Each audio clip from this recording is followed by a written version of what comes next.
Lorsque l'on veut transmettre des idées à nos interlocuteurs, nous avons classiquement trois moyens de le faire. C'est Aristote qui nous dit ça dans la Poétique. Qui ça? Aristote. C'est pas celui qui a écrit la poétique? Si, carrément. Si. Ouais, mais je le savais, ça. Chacun de ces moyens est résumé par un mot, l'éthos, le logos et le pathos. Passons très vite sur l'éthos et le logos. L'éthos, c'est l'argument qui tient à la personne qui parle. C'est-à-dire que si quelqu'un est reconnu, si quelqu'un est aimé, ou si quelqu'un est la personne compétente dans le domaine dans lequel il s'exprime, il sera plus convaincant pour ses interlocuteurs. Le deuxième moyen, c'est le logos, ce sont les raisonnements. Donc, indépendamment de la personne qui parle, est-ce que le contenu de ce que la personne dit est logique? Le troisième moyen qui va nous intéresser aujourd'hui, ou en tout cas une partie des méthodes utilisées par ce moyen, c'est le pathos. Le pathos, c'est dans un premier sens les sentiments. Donc on va essayer de convaincre les gens par les sentiments que l'on va faire naître chez eux, comme par exemple, nous pouvons les émouvoir par quelque chose de triste ou de prenant, ou nous pouvons leur transmettre une énergie positive par beaucoup de joie et de sentiments positifs. Mais on peut prendre le pathos dans un sens un peu plus large, qui irait jusqu'à la psychologie, en considérant que dans l'esprit humain, il y a une partie qui est pas totalement consciente et que en évoquant des archétypes, j'expliquerai un peu plus tard pourquoi je parle d'archétypes, on fait résonner dans la psychologie des gens quelque chose, dans la façon de leur dire les choses. C'est cette partie-là du pathos qui va m'intéresser aujourd'hui, car vous le savez, sur la chaîne, j'essaye de travailler la question suivante: comment parvenir à convaincre et à transmettre des idées à mes contemporains à une époque où les raisonnements, c'est-à-dire le logos, paraissent assez inefficaces. Je prends un exemple. En dépit de toute notre science et de toute notre technologie, on peut encore voir des débats entre des gens, parfois sensés, pour savoir si la Terre est plate ou ronde. Comment cela se fait-il? Pourtant, tout a été démontré, tout a été expliqué. Le logos ne permet plus de convaincre complètement aujourd'hui. Donc, je m'intéresse à d'autres façons de faire. N'étant pas quelqu'un de célèbre, de connu, ni de reconnu dans aucun domaine, l'éthos me paraît quelque chose de rarement utilisable dans mon cas. En vérité, on utilise toujours un peu les trois méthodes quand on convainc.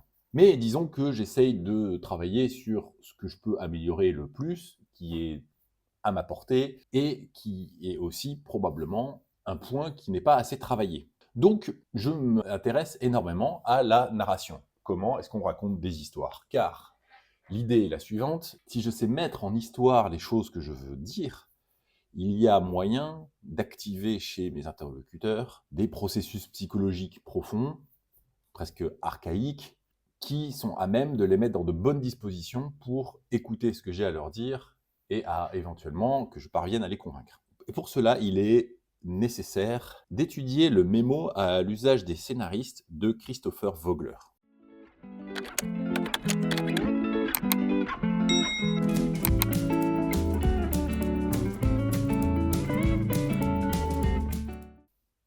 Alors, il faut que je fasse un petit contexte sur qui est Christopher Vogler et qu'est-ce que ce mémo à l'usage des scénaristes.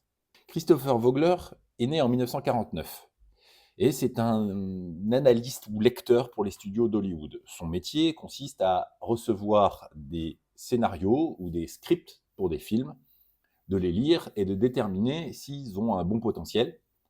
Et s'ils n'ont pas de bon potentiel, de les rejeter. Et s'ils ont un potentiel, mais que des choses dans le scénario sont pas bons, un peu bancal, de déterminer qu'est-ce qui est bancal pour l'améliorer avant que cela passe dans la phase de mise en film. Quand il était chez Disney, et qu'il était donc lecteur, analyste chez Disney, il devait lire et analyser un très grand nombre de scénarios et de scripts.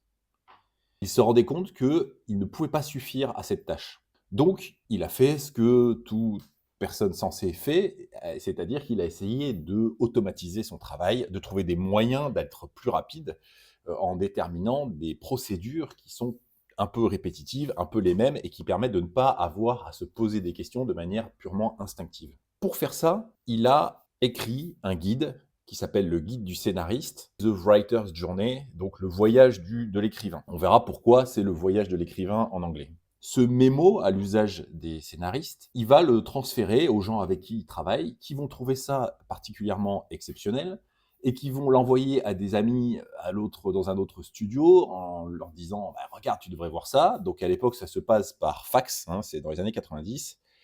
Et cet ami lui-même va le transmettre à tout son bureau. Et en quelques mois, ce document, qui est un document court, qui fait 7 pages uniquement, va devenir une référence à Hollywood. Christopher Vogler, chez Disney notamment, c'est lui qui est intervenu sur des films. Donc là, on parle même plus de relecture du scénario, on parle vraiment de réécriture et d'intervention sur le scénario pour des films ou des dessins animés comme Aladdin, Le Roi Lion, Un beau jour, Hercule, Mulan, La Ligne rouge, Fight Club, Fantasia 2000, I Am Legend, etc., etc. C'est quelqu'un qui, sans qu'on le sache, a joué un rôle très important dans la fabrication de l'imaginaire des enfants nés dans les années 80, qui regardaient donc tous ces dessins animés dans les années 90. Ce guide donc se répand dans tout Hollywood, c'est un énorme succès, et il faut comprendre un peu comment est-ce que Christopher Vogler a créé ce guide.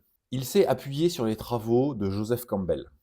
Donc, petit point rapide sur Joseph Campbell. C'est un universitaire qui est né en 1904 et qui est mort en 1987. Donc, il était au milieu de sa carrière au moment où il écrit un livre fondamental qui s'appelle Le héros aux mille et un visages. Il l'écrit en 1949. Vogler et Campbell se sont connus à l'Université de Californie du Sud. Et Campbell s'appuie en partie sur les travaux du psychiatre Carl Gustav Jung.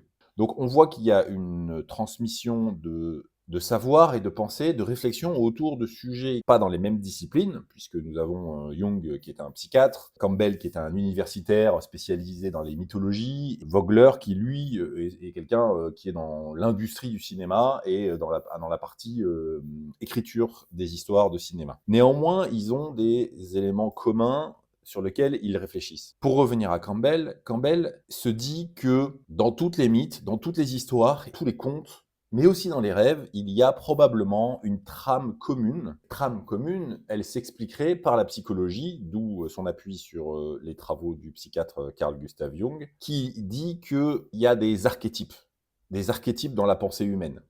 Ces archétypes apparaissent dans les mythes, les histoires, les contes de fées, les rêves, encore une fois. Donc Campbell étudie les mythes et les contes des civilisations de la planète entière et il cherche à en déterminer une structure commune, un squelette unique. Il y parvient et de ça, il en tire le monomythe, chose qu'il explique dans son essai ou livre Le héros aux mille et un visages qu'il a publié donc en 1949. Je fais un point sur la relation entre Joseph Campbell et Carl Gustav Jung, parce que Campbell ne reprend pas toute la pensée de Carl Gustav Jung. Il reprend principalement cette question des archétypes, mais Campbell a l'idée qu'il n'y a qu'une seule vérité et que les humains ont 1 million de façons de dire cette vérité, 1 million de façons différentes de dire cette vérité. Donc maintenant, nous allons nous intéresser à ce guide pratique et je voudrais simplement vous faire l'explication de ce guide de A à Z. Le titre de ce mémo à l'origine, c'est le guide pratique de Joseph Campbell, Le héros aux mille et un visages par Christopher Vogler. Il commence par une citation de Willa Carter. Il n'y a que 2 ou 3 histoires humaines et elles ne font que se répéter aussi violemment que si elles n'avaient jamais eu lieu. Dans une introduction, Vogler nous explique que le livre de Campbell est certainement un des livres les plus influents du XXe siècle. Donc, il nous explique que le livre et les idées qui sont exposées ont eu un impact majeur sur l'écriture et sur la narration. Et que rien d'autre n'a été plus important sur l'industrie cinématographique. Et que des gens comme Spielberg, Miller, George Lucas, on pourrait revenir à George Lucas, j'en ferai peut-être une vidéo entière sur cette histoire, parce que lui, il avait complètement assumé ça. Francis Coppola, doivent leur succès à la compréhension de ce livre et à l'utilisation des modèles ancestraux que Joseph Campbell identifie dans le livre. Campbell, en fait, n'apporte pas d'idées nouvelles. Il les réorganise d'une autre manière. Les idées que Campbell émet ne sont pas ses idées. Ce sont des idées qui sont plus vieilles que les pyramides, nous dit Vogler, plus vieilles même que les plus anciennes peintures rupestres. Il faut comprendre que l'homme de Cro-Magnon, dans sa grotte à Lascaux, quand il fait du feu et qu'il se raconte des histoires ensemble à la veillée, Ce sont les mêmes idées qui sont là, ce sont les mêmes archétypes, c'est la même âme humaine, c'est la même psychologie. Ce qui fait que l'on peut être sidéré d'une peinture rupestre, pris aux tripes quand on voit quelque chose qui a plusieurs dizaines de milliers d'années, plus de 30 000 ans, il me semble, et que ça nous parle tout autant que l'histoire du Roi Lion. Ou peut-être même plus qu'une histoire qui nous est plus familière, plus proche. Car ce qui fait la force de l'évocation, c'est la proximité des archétypes. Campbell était un amoureux de la mythologie. Avant même de chercher à déterminer le monomythe, il connaissait les mythologies. C'était d'abord un amoureux des mythologies et un amoureux des histoires. Le livre Le héros aux mille et un visages constitue la somme la plus claire de ses observations sur un thème que l'on retrouve dans toutes les traditions orales et littéraires. Cette trame, elle s'articule autour du mythe du héros. Voilà pourquoi le livre s'appelle Le héros aux mille et un visages. C'est parce que un élément central, c'est le héros. Ce mythe unique du héros que l'on retrouve toujours, c'est le monomythe. Carl Jung, nous dit Vogler, a remarqué qu'il y a une correspondance étroite entre les personnages rêvés de ses patients et les archétypes de la mythologie. Donc Carl Jung fait l'hypothèse que ça provient de l'inconscient collectif de l'ensemble de la race humaine. C'est ce qui fait qu'une histoire vise à l'universel. Et c'est pourquoi les mythes, d'après Campbell, peuvent nous parler quel que soit le héros de l'histoire, que ce soit un héros africain, ou que ce soit un amérindien, que ce soit un hindou, ou que ce soit un celte, de toutes les manières, ça touche à l'universel, car ça touche à la structure de la psychologie humaine, et ça évoque immédiatement des choses chez nous. Il y a ce monomythe qui est commun à toutes les histoires, et dans ce monomythe, il y a des personnages qui sont eux-mêmes des archétypes, donc qui correspondent à cet inconscient collectif de la race humaine. Il y a le personnage donc récurrent du héros, bien sûr, mais il y a le personnage du vieux ou de la vieille. Et c'est vrai qu'il y a toujours un vieux dans vos histoires. Ouais, ou une vieille, des fois. Il y a les personnages du polymorphe, et il y a le sombre adversaire, etc., etc. On va les voir plus loin, puisque Vogler les décrit dans ce mémo. Vogler nous dit, globalement, cet inconscient collectif, ces archétypes, ils servent à affronter les questions universelles, et aussi simples que qui suis-je, d'où est-ce que je viens, où est-ce que je vais quand je meurs, et qu'est-ce qui est bien, qu'est-ce qui est mal, qu'est-ce que je dois faire, comment guider ma route, comment faire les bons choix. Qu'est-ce qui m'attend demain, de quoi sera fait l'avenir, qu'il est-il advenu d'hier, est-ce que nous sommes seuls dans l'univers. Toutes ces questions ont besoin de réponses, et ces archétypes et ces histoires nous permettent de nous donner les moyens d'y répondre et de nous approcher de la vérité. Vogler ouvre une voie en disant que les représentations qui sont dans les mythologies, identifiées par Campbell, nous permettent de comprendre toutes les histoires et d'écrire des histoires, mais elles nous permettent aussi de comprendre qui nous sommes, nous. Et que ça peut être intéressant d'utiliser ce travail de Campbell, non seulement pour écrire des histoires, donc là on est dans un contexte productif, un contexte d'industrie, un contexte d'écriture, mais on peut l'utiliser pour nous-mêmes. On peut utiliser ça comme moteur très puissant de développement personnel, d'une certaine manière, même si ce n'est pas le terme qu'utilise Vogler. Donc, nous avons déterminé qu'il y avait un mythe unique, basé sur des archétypes, le monomythe de Campbell. Ce monomythe, principalement, on peut résumer ça en voyage d'un héros. Le héros est la figure centrale de toutes les histoires. Il y a toujours un héros. Parfois, ce héros n'est pas si évident. Ce n'est pas forcément quelqu'un en chair et en os, un personnage. Il peut prendre des formes un peu curieuses, mais la plupart du temps, c'est simplement un homme ou une femme. Et il fait un voyage. De la même manière que le héros, ce voyage, parfois, peut prendre des formes un peu curieuses. Il n'est pas forcément obligé de se déplacer physiquement. Il peut y avoir des voyages intérieurs et des voyages extérieurs, on y reviendra. Mais donc, la trame du monomythe, c'est le voyage d'un héros. Et ce voyage se fait en 12 étapes. Première étape, le monde ordinaire. Dans la première étape, le héros est dans un monde qui est le monde ordinaire, rien de particulier. On appelle souvent ça aussi le village. Histoire de village abandonné. C'est pas mal ça déjà. Et il va lui arriver quelque chose. Soit il y a le destin qui lui tombe dessus, soit il y a une insatisfaction chez lui. Le plus souvent, ce sont les deux. Il y a une insatisfaction latente chez le héros. Il peut être heureux dans son village, il peut être malheureux, mais il peut être heureux, mais il y a quelque chose qui lui manque. Et il va y avoir un déclencheur, qui est l'appel de l'aventure, qui est la phase numéro 2, Et ce déclencheur, c'est soit uniquement cette force intérieure qui le dérange, soit cet événement qui lui tombe dessus qui va le faire se transcender, le faire partir à l'aventure. Là où je veux en venir, c'est que la plupart du temps, même quand c'est un fatum, quelque chose de totalement extérieur au héros qui lui tombe dessus, ça rentre en résonance avec quelque chose qu'il avait à l'intérieur. Même si dans l'histoire, au début, on ne le voit peut-être pas, mais un élément de caractère, de psychologie, une qualité particulière inexploitée précédemment, qui n'avait pas de sens dans son monde originel, se met à prendre tout son sens face à cette adversité. Après cette étape du monde ordinaire, il y a cette étape de l'appel de l'aventure, c'est ce qui va faire que la situation va changer.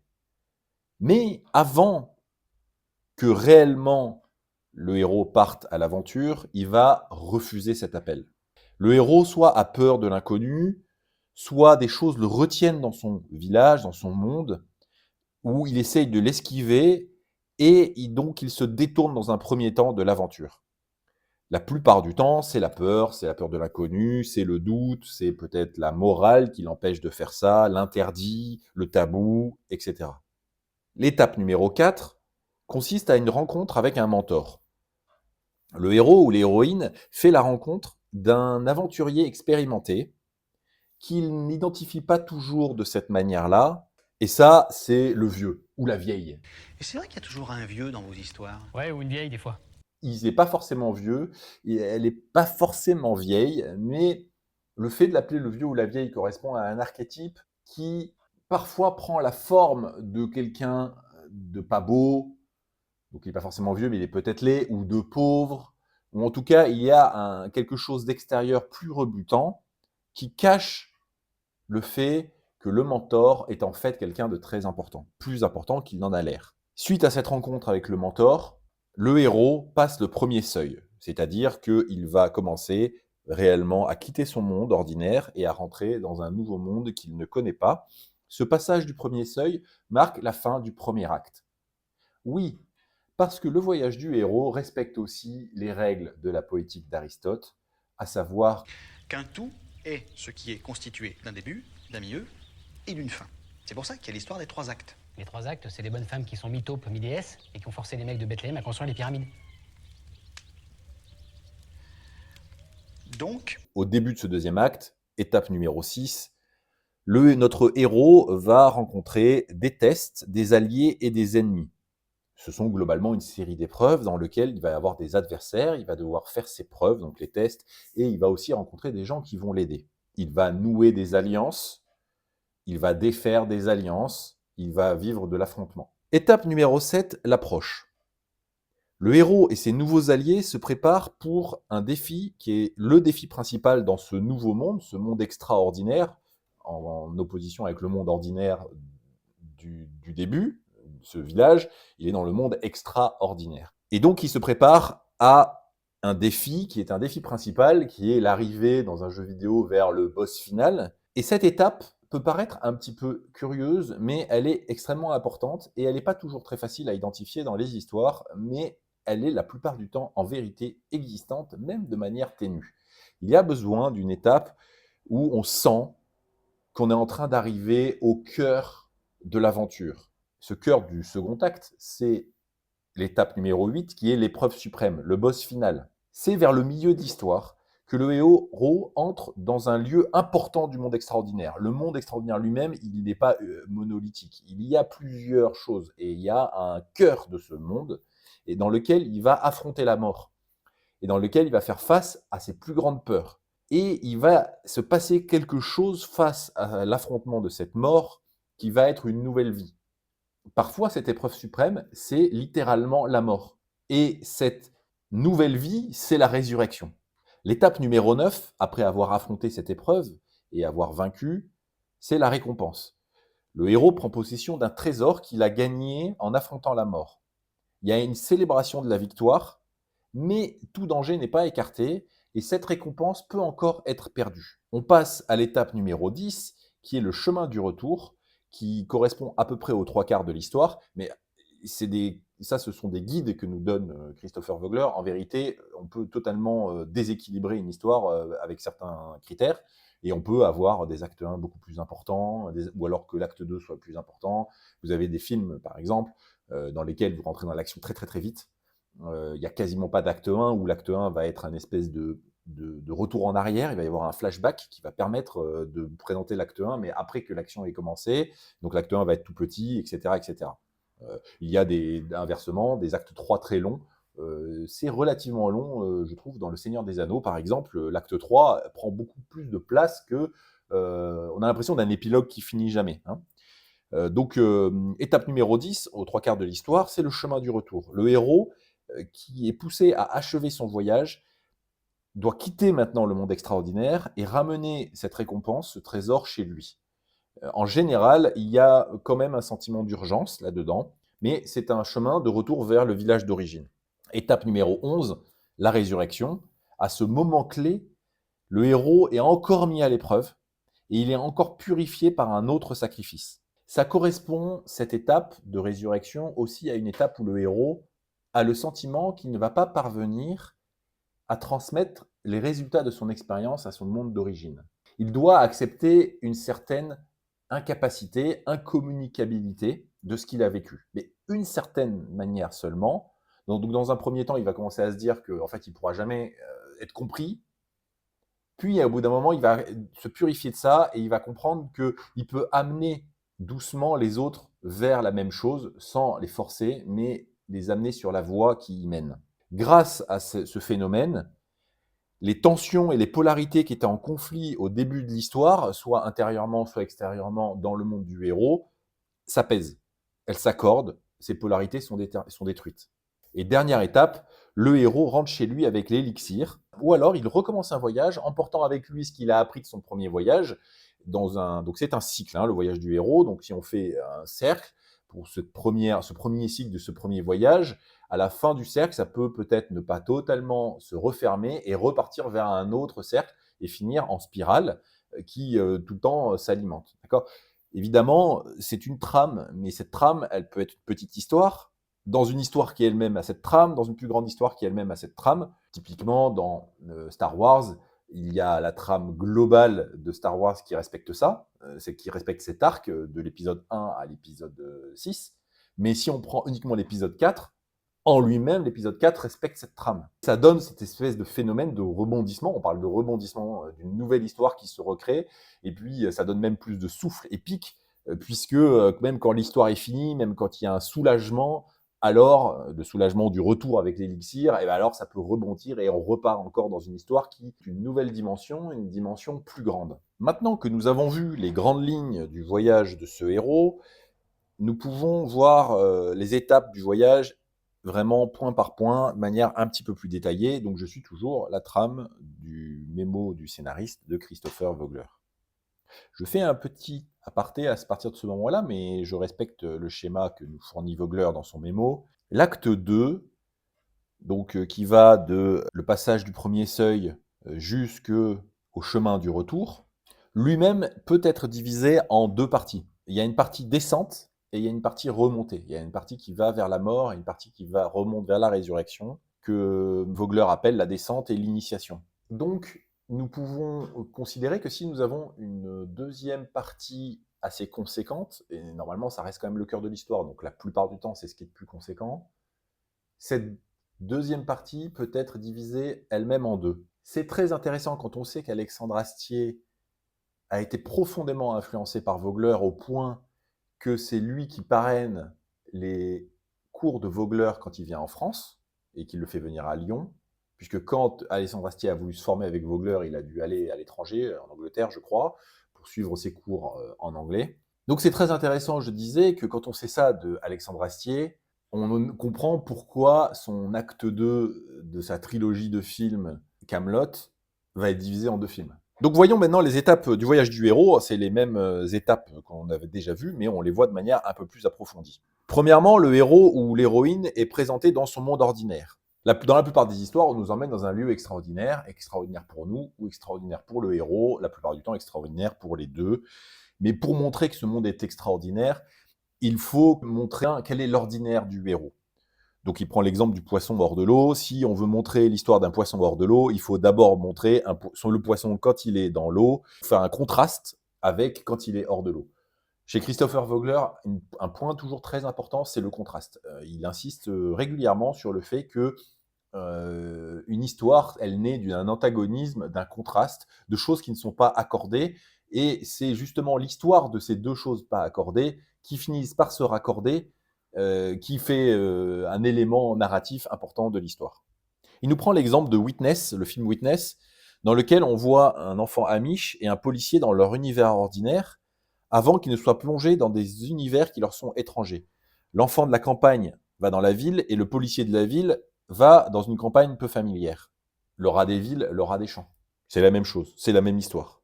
Dans Star Wars, on voit Luke s'ennuyer à mourir avant qu'il ne parte à la découverte de l'univers. Et d'ailleurs, après, on voit aussi Anakin qui vit la même chose, qui s'ennuie, qui a une insatisfaction, qui est malheureux dans son monde avant de partir. Dans l'étape numéro 2, qui est l'appel de l'aventure, le héros doit faire face à un problème. Il doit relever un défi pour partir à l'aventure. Peut-être que la Terre est en train de mourir, comme dans les récits arthuriens de la quête du Graal. Dans Star Wars, il y a le message holographique de la princesse Leila adressé à Obi-Wan Kenobi qui demande à Luke de le rejoindre dans la quête. Dans les histoires de détectives, le héros se voit proposer une nouvelle enquête. Dans une comédie romantique, c'est le moment où le héros ou l'héroïne voit pour la première fois cette personne spéciale et agaçante et qui va poursuivre de ses assiduités et dans laquelle elle va rentrer en conflit. Il y a un événement qui, la plupart du temps, est un événement quand même extérieur qui va appeler le héros à partir à l'aventure, bon gré ou mal gré.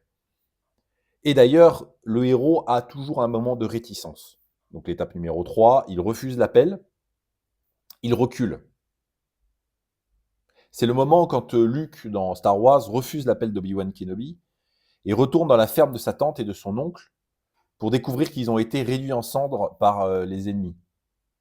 Donc, à ce moment-là, ça fait basculer Luke et il rentre dans la quête à plein parce que d'une certaine manière, il n'a plus le choix. Donc, parfois, il va refuser et il y a quelqu'un qui va l'aider à surmonter son refus. Parfois, les événements, le fatum va faire qu'il ne pourra pas refuser l'aventure parce qu'il y est forcé, qu'il n'a plus rien d'autre, qu'il n'a plus rien à perdre. Le héros est encouragé par le vieux ou la vieille sage, étape numéro 4, qui est la rencontre avec le mentor.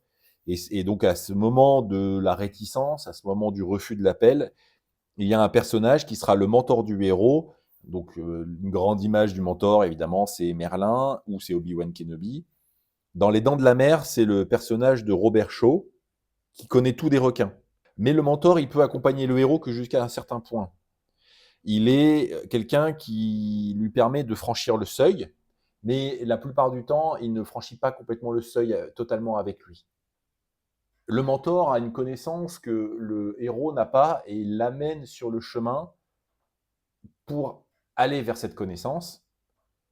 Peut-être parce que le mentor est lui-même un héros précédemment qui est revenu au village. Si vous vous souvenez de ce que j'ai dit, quand le héros revient, il a un moment de purification parce qu'il se dit qu'il ne peut pas communiquer aux autres. Puis il découvre qu'il est là pour amener les gens jusqu'à la voie, les pousser et les laisser après eux-mêmes faire leur propre aventure. En fait, il devient un mentor pour de futurs voyages du héros. Donc maintenant, étape numéro 5, le héros passe le premier seuil. Nemo qui quitte son monde, les poissons du bocal qui quittent le bocal, etc. Il peut y avoir dans l'histoire d'un héros, et à l'intérieur, des personnages secondaires qui eux-mêmes vivent un petit peu cette trame.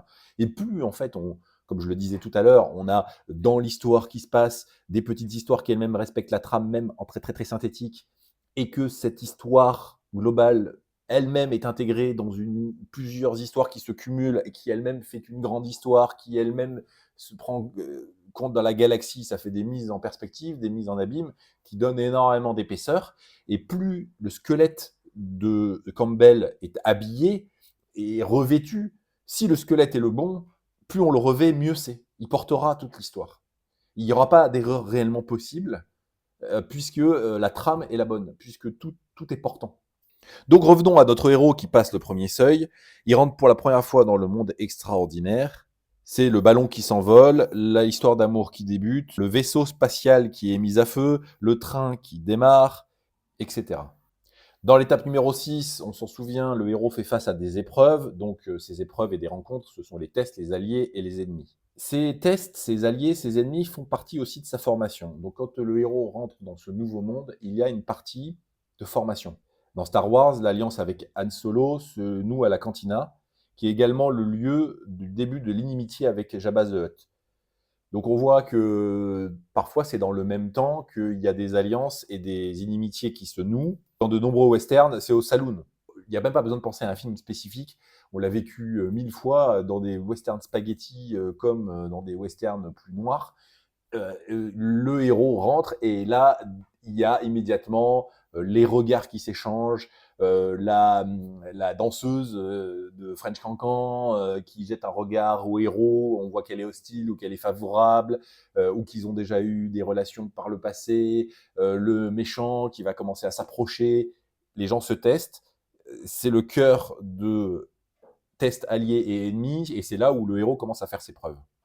Dans l'étape numéro 7, qu'on a appelée l'approche tout à l'heure, là, Christopher Wangler le décrit comme le héros atteint le cœur de la caverne. On peut vraiment faire un parallèle de cette caverne avec la caverne de Platon, mais je développe ça pas plus. Le héros s'approche du cœur de la caverne.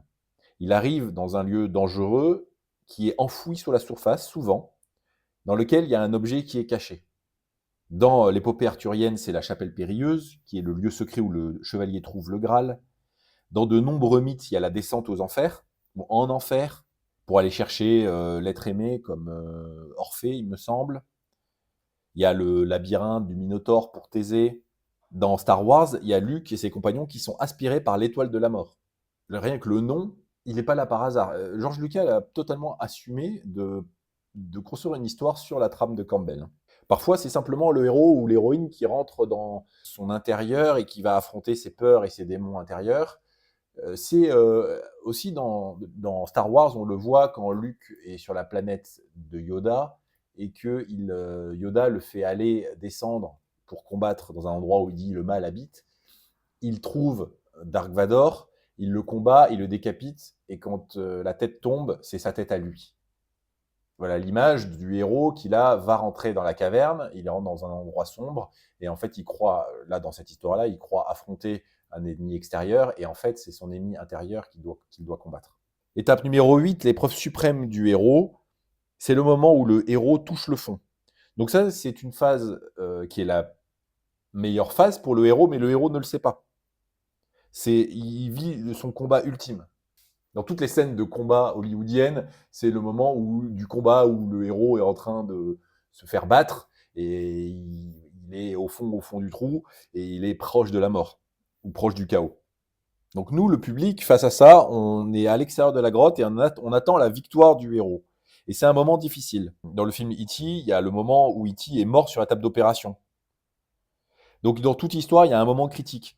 Et plus ce moment critique va être puissamment évoqué, plus il va être quelque chose qui va marquer l'auditoire, plus forte sera la résurrection du héros, et plus l'histoire va être prenante.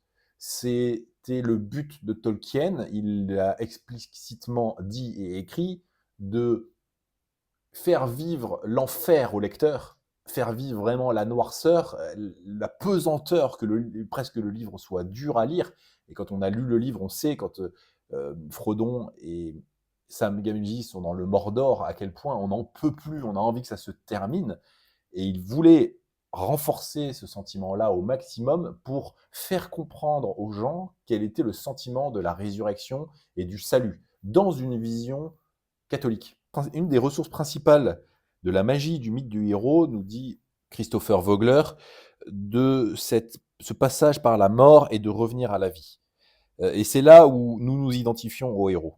Nous sommes amenés, nous dit Vogler, à faire l'expérience du sentiment d'être aux portes de la mort. Par sympathie, nous avons les mêmes sentiments que le héros et nous sommes temporairement abattus. Dans certains films, ça peut être pénible physiquement et nous allons reprendre vie grâce au retour du héros d'entre les morts. C'est ainsi que, nous dit-il, il y a de la magie dans les attractions de fêtes foraines bien conçues. Space Mountain et tous les manèges à sensations fortes donnent aux passagers l'impression qu'ils vont mourir, et survivre à un tel moment procure le grand frisson. Là où Christopher Vogler, dès l'écriture de son mémo, et puis après il a beaucoup développé est puissant, c'est qu'il nous dit déjà que cette trame, elle n'est pas uniquement là pour raconter des histoires. En vérité, cette trame, elle marche pour tout. Si vous écrivez un prospectus, il est bien de respecter cette trame. Il est bien de respecter les mêmes mécaniques. Si vous faites un jeu vidéo, il faut respecter cette trame. Si vous faites une attraction de manège à sensations fortes, il faut respecter cette trame. C'est ce que les Américains appellent le storytelling à l'origine. Et nous, aujourd'hui, on en a fait quelque chose en français, storytelling, de très péjoratif et en fait de très, très, très édulcoré par rapport à ce que c'est. Par exemple, sur un site internet d'une entreprise, le paragraphe où on raconte l'histoire de l'entreprise pour dire voilà, cette entreprise a été fondée par 3 personnes, etc., s'appelle le storytelling.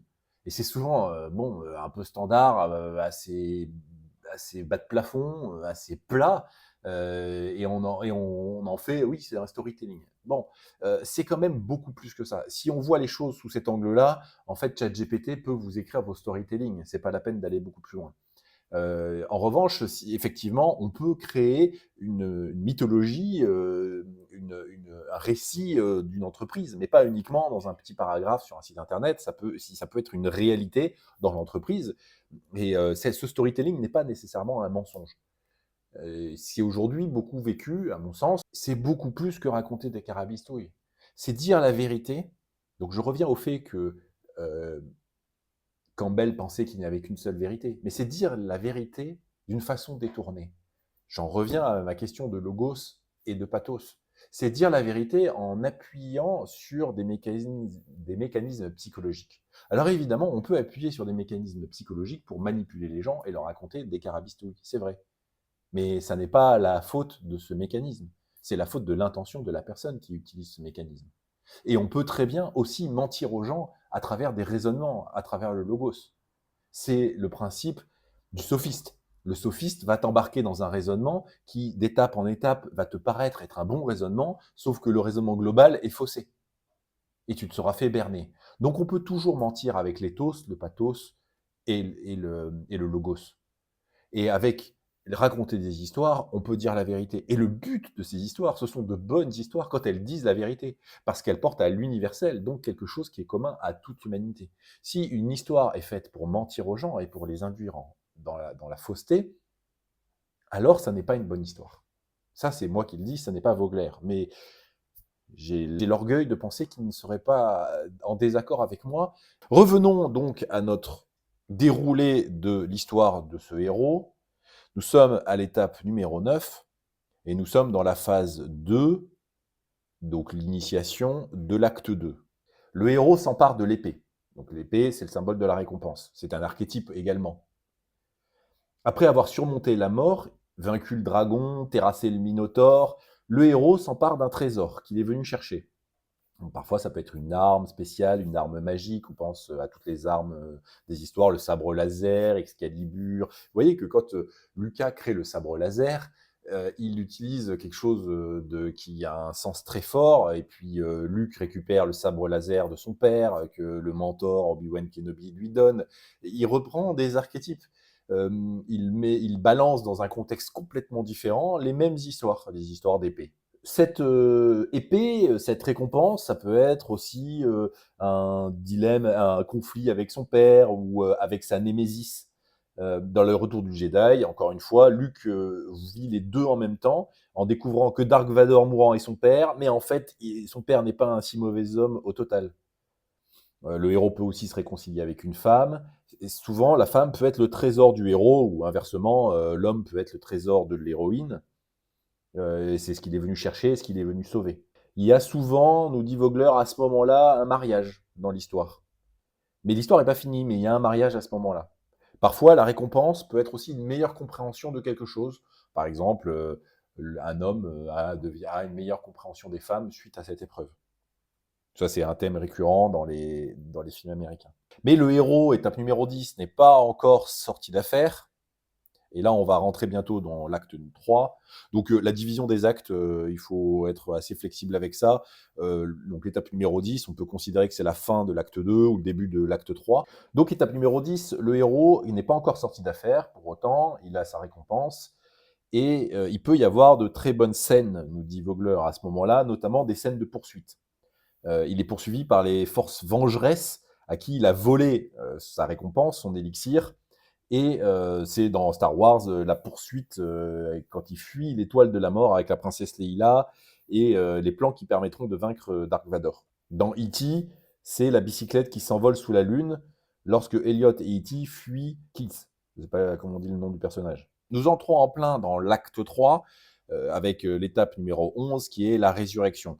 Le héros ou l'héroïne émerge du monde extraordinaire, il est transformé par son expérience et ici peut se rejouer une deuxième fois la fausse mort et la résurrection de l'étape numéro 8, puisque le héros va affronter une deuxième fois la mort d'une certaine façon et il va survivre. Dans Star Wars, on joue constamment avec cette idée. Donc une bataille dans laquelle Luke est presque anéanti et pris pour mort, mais survit miraculeusement. Cette expérience le transforme en un nouvel être. Il passe à autre chose. Pensez aussi à Obi-Wan Kenobi qui meurt tué par Dark Vador, quasiment volontairement, il se laisse mourir pour rentrer dans la Force et devenir le conseil de Luke et devenir encore plus puissant. Donc, dans Star Wars, il y a le cycle de ce héros, mais dedans, il y a le héros Obi-Wan Kenobi qui avait joué le mentor dans un épisode et qui reste toujours un peu le mentor, mais qui lui-même vit son affrontement de la mort pour devenir un être supérieur et surnaturel. Le héros retourne à l'étape numéro 12 dans le monde ordinaire, mais tout ça n'aurait absolument aucun sens s'il n'avait pas avec lui ce trésor, cette récompense, cet élixir. Et il a une leçon à apporter au monde extraordinaire. Parfois, c'est simplement la connaissance, ou le partage de l'expérience, mais parfois, c'est un cadeau qu'il donne à l'humanité, littéralement. Et le héros est condamné à répéter l'aventure jusqu'à ce que ce soit le cas. Donc parfois, il va revenir dans le monde et son monde ordinaire, mais il n'a pas le cadeau. Donc il va repartir dans l'aventure pour rechercher, et ça donne quelque chose de répétitif. C'est classiquement utilisé dans les comédies, nous dit Vogler. Un personnage inconscient refuse d'apprendre la leçon et refait exactement les mêmes erreurs que celles qui l'ont mis en difficulté la première fois. Là, à ce titre, je pense au jour de la marmotte, ou plutôt un jour sans fin, où le héros vit la même journée jusqu'à ce qu'il comprenne qu'est-ce qu'il fallait faire pour que ça soit plus la même journée. Et ce qu'il fallait faire, en fait, c'était sa récompense, c'était l'élixir, c'était l'amour d'une femme. Donc on arrive à la conclusion de ce mémo de Christopher Vogler dans lequel il nous dit que, comme c'est le cas pour toute formule, il y a, lorsqu'on applique la formule, des pièges à éviter. Suivre les lignes directrices du mythe de façon trop rigide peut donner naissance à une structure raide et peu naturelle. C'est un squelette, mais il a des articulations. Ça, c'est moi qui le rajoute. Le risque est également d'être trop évident. Le mythe du héros est un squelette qui doit être habillé des détails de l'histoire individuelle, et la structure en elle-même ne doit pas attirer l'attention. Il faut arriver à masquer ce squelette sous suffisamment de chair. Donc l'ordre des étapes qui a été donné ici est une des nombreuses variations possibles, nous dit Vogler. Il y a des étapes qu'on peut même supprimer, qu'on peut ajouter ou qu'on peut mélanger, et on peut jouer aussi avec la ligne temporelle, c'est-à-dire qu'une étape, n'importe laquelle, test allié-ennemi, qui peut être un moment un peu prenant de l'histoire, peut très bien être présenté au tout début de l'histoire. Ça, c'est la technique du flash forward. Donc ce qui est important, ce sont les valeurs du mythe. Les représentations classiques des jeunes héros qui ont des épées magiques, qu'ils reçoivent de mains de vieux ou de magiciens et qui combattent des dragons maléfiques dans des grottes sombres. Tout ça, ce sont des symboles qui sont modifiables à l'infini pour s'adapter à l'histoire. Ce mythe, il est facilement adaptable, nous dit Vogler, on l'a vu abondamment aux histoires contemporaines, mais c'est adaptable aux films d'amour, c'est adaptable aux comédies, c'est adaptable aux films d'action et d'aventure. Et on substitue leur équivalent moderne aux personnages des anciennes histoires. Parfois, dans l'histoire, le vieux sage, c'est un véritable magicien, mais ça peut être aussi simplement quelqu'un, le clochard dans la rue, qui dit une parole qui fait un déclic chez le héros. Le mentor, parfois, n'est même pas conscient d'être le mentor. Voilà, il y a vraiment une très grande variété de possibilités et il faut être très à l'aise avec ça. Et encore une fois, plus on trouvera, par exemple, un archétype de mentor complètement différent de ceux qu'on a l'habitude de voir, plus l'histoire sera nouvelle, puissante, donnera un nouveau regard et sera très intéressante parce qu'elle fera appel aux mêmes mécanismes psychologiques profonds de l'être humain, au même universel de l'être humain et dans un nouveau contexte. Donc tout l'enjeu d'écrire des histoires, c'est de raconter la même chose avec du neuf. Les héros modernes, nous dit Vogler, ne vont peut-être pas dans des grottes et des labyrinthes, mais ils vont au cœur d'une caverne en allant dans l'espace ou au fond des océans, dans leurs propres esprits ou dans les entrailles d'une ville moderne, etc. Et donc ce mythe peut raconter la plus simple des histoires de comics ou le plus sophistiqué des drames. En changeant le sexe et l'âge des personnages et des archétypes, on peut connecter des réseaux ensemble, nous dit Vogler, et ça permet de faire des réseaux plus complexes. Et plus c'est complexe, plus c'est surprenant et plus c'est intéressant. Les personnages de base peuvent être combinés ou divisés en de nouveaux personnages pour exprimer plusieurs facettes d'une même idée. Le mythe est infiniment souple, susceptible d'infinies variations sans que jamais sa magie ne se dissipe et nous survivra tous.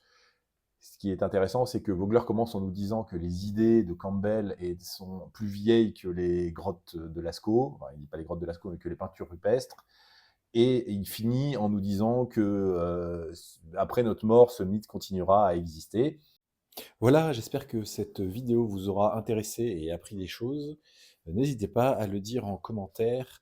Et puis, abonnez-vous et surtout, transférez cette vidéo à des gens que ça peut intéresser. C'est le mieux que vous puissiez faire pour la chaîne. Vous pouvez aussi soutenir mon travail pour que j'améliore la qualité des vidéos et la qualité du montage en me soutenant sur Tipeee. Et je vous dis à bientôt.